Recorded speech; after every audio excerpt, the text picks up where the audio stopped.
La poussière dansait dans l'air, peignant de teintes sépia la désolation de Villa Esperanza. Marcos, caméra à la main, avançait dans la rue principale, un écho fantomatique de ce qui fut autrefois une ville minière animée. Les maisons s'écroulaient comme des squelettes exposés au soleil, les fenêtres, des orbites vides, regardaient avec une silencieuse désespoir le passage du temps. C'était un lieu oublié, effacé des cartes et de la mémoire collective, un paradis pour les amateurs de macabre et les chercheurs d'histoires perdues comme Marcos. Parfait pour le documentaire, murmura-t-il, ajustant la mise au point de son objectif. Son projet, une exploration des villes fantômes d'Amérique du Sud, l'avait mené jusqu'à ce coin reculé d'Argentine. Un frisson lui parcourut le dos, non pas à cause du froid, mais à cause d'une étrange sensation d'être observé.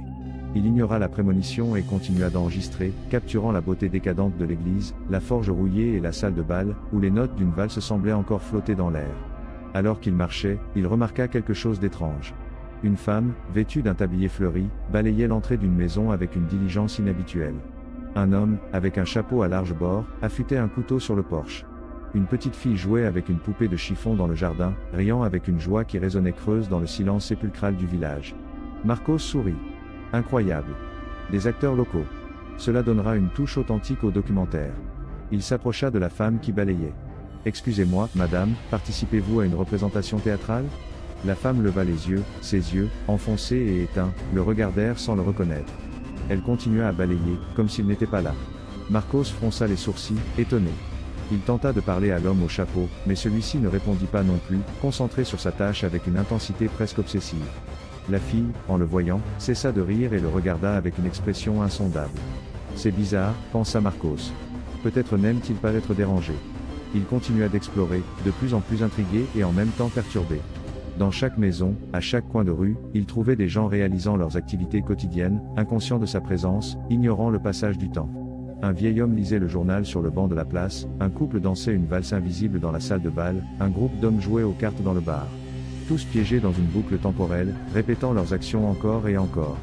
L'atmosphère devenait plus lourde à chaque minute qui passait. Le soleil commença à se cacher derrière les montagnes, teignant le ciel d'un orange sanguinolent. Les ombres s'allongeaient, transformant le village en un labyrinthe d'horreurs silencieuses. Marcos sentait que la folie le guettait à chaque coin de rue. Soudain, il entendit une voix, un murmure guttural qui semblait venir de partout et de nulle part à la fois. « Bienvenue dans notre foyer éternel ». La peur le paralysa. Il regarda autour de lui, cherchant la source du murmure, mais il ne vit que les habitants de Villa Esperanza, absorbés par leur rituel incessant.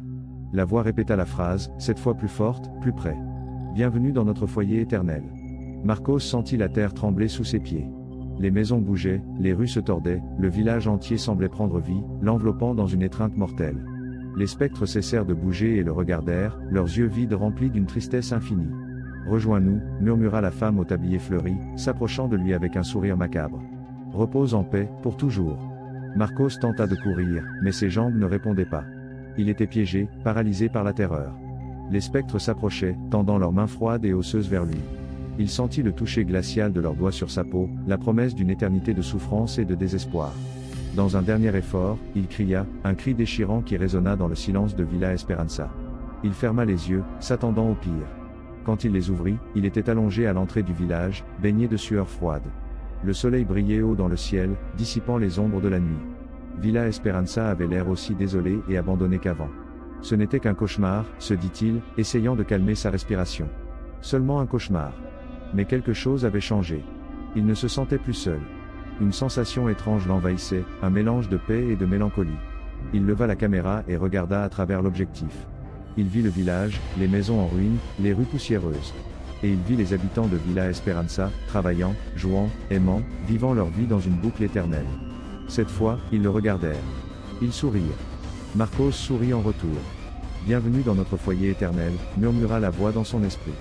Bienvenue à Villa Esperanza. Marcos baissa la caméra. Il savait qu'il ne pourrait jamais partir.